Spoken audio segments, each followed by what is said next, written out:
Morning, boys and girls. So this is MrJonesRuns, teacher of sociology, and today I'm going to be telling you about the life and works of Max Weber whilst doing a Fartlek that I learned in Kenya, 17 times 2 minutes, about half marathon pace with about 1 minute rest in between.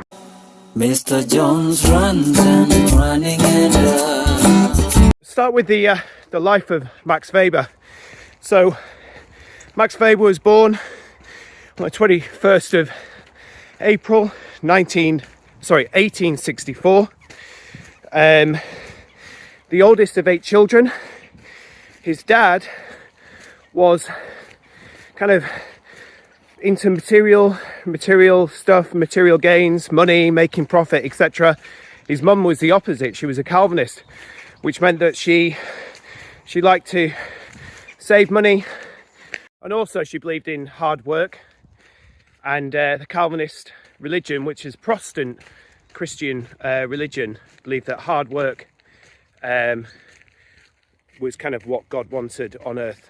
So Max did marry one of his distant cousins, Marianne Schnittger, in 1893, and they ended up having no children at all. Right, so as you can see, just on the cycle track now, I think I'm going to start the Fartlek. But before I do, what I'm going to do is I'm going to tell you about one of Max's kind of loves, which really was about social action. So Max believed that social action was any action or behaviour that was relevant to them in terms of they gave meaning to in relation to others. So that's where the social action perspective comes from. And whereas Durkheim, the functionalist that we talked about last time, focused on society, Weber was focused on individuals and their actions.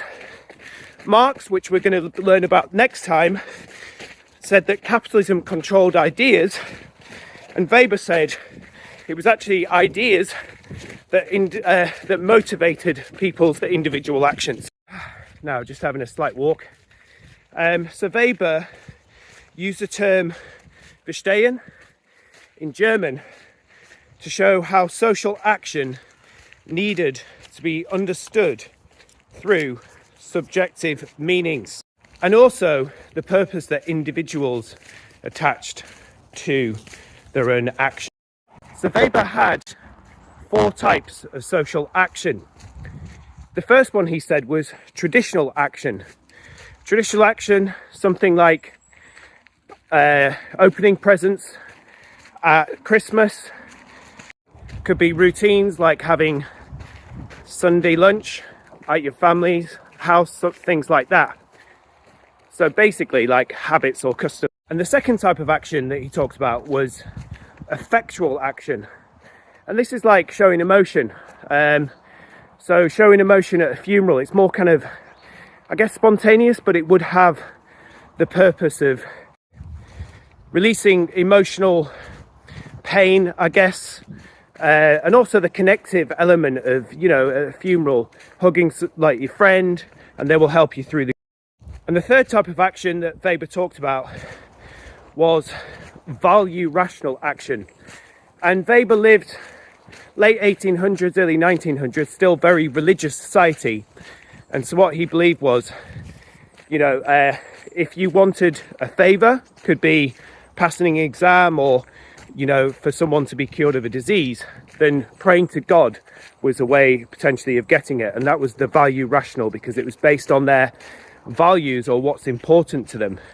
And finally, instrumental action, or kind of rational action, which is where you use reason to work out what the best thing to do is.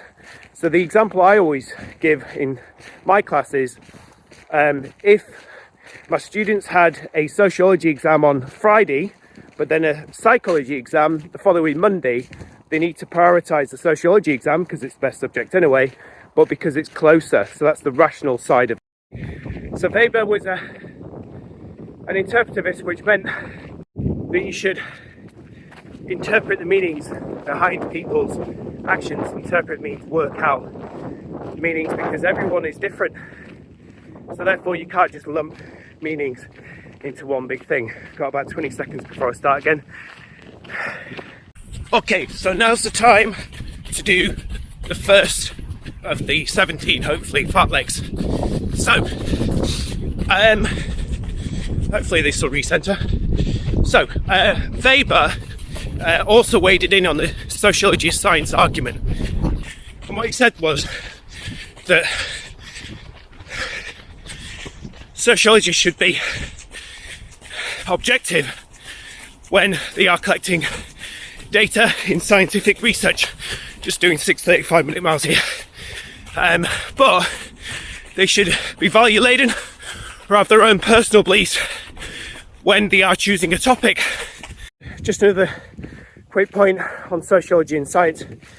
So basically, Weber said that sociologists should be subjective, allow their own meanings to enter research, but objective or kind of non-biased when they are researching during the research process. So hypothesis or prediction testing, and also carrying out the actual research. Right, I'm gonna have to start my timer again. Next 2 minutes at half marathon. Okay, next point.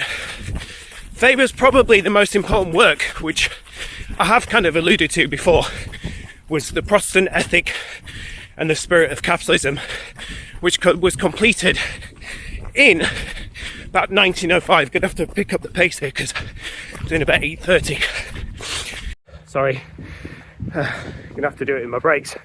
So the religion in the 1500s called Calvinism was the belief that God had already kind of predestined or decided whether you're going to go to heaven or not. But Calvinists believed that a sign that you were destined to go to heaven, what he called the elect, was if you worked hard, saved money, led an ascetic life, which I'll put in this point in the screen, then it's a sign that you would go to heaven. I'm going to have to start my next rep now. Right, don't know if you can see this, but just when I was starting to film, annoyingly dropped my phone and smashed it in the corner. And I was sure it's a new phone that had one of those protective phone covers, but obviously not.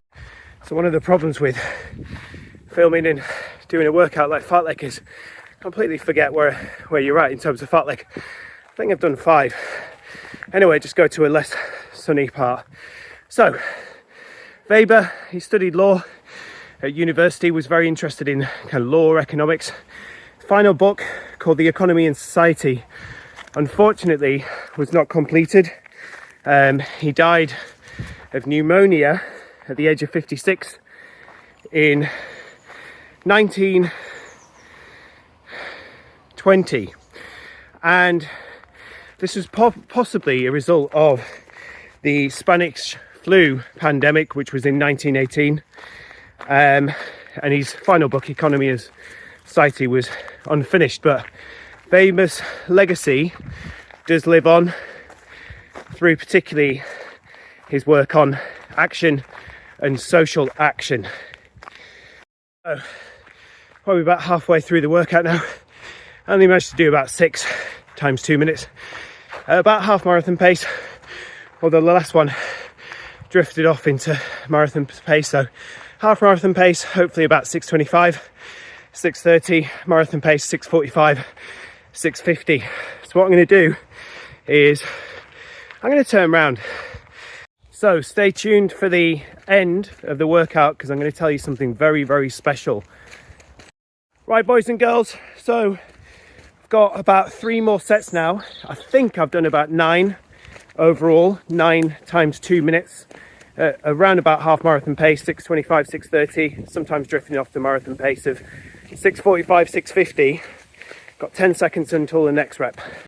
Just come into the Broome Park kind of picnic area. Got about 2 miles left until I go back. Motorcycle maintenance from the Manic Street Preachers has just come on. One of my favourite songs. What an absolute tune. Absolutely gorgeous. day today. After all, torrential Noah's Ark kind of floods yesterday. This is absolutely what England does best. Forests, cool temperatures, perfect for running. Okay, so back at the farm, kind of Bear Park area near Durham, which means only one thing. Finished my Fartlek, and here is the data. Not quite what I wanted, not quite 17 times 2 minutes at half marathon pace with 1 minute walking in between, but managed to get above marathon pace, half marathon pace. And to be honest, it's so slippy after torrential rain yesterday. So this is Mr. Jones Runs, Max Weber special, and next week I'll see you for Karl Marx. And that thing that I was talking about, I've entered the Frankfurt Marathon on the 26th of October, and my friend Emmanuel Bundertich is going to be attempting a sub 2:10, so join us for that. Mr. Jones runs and running and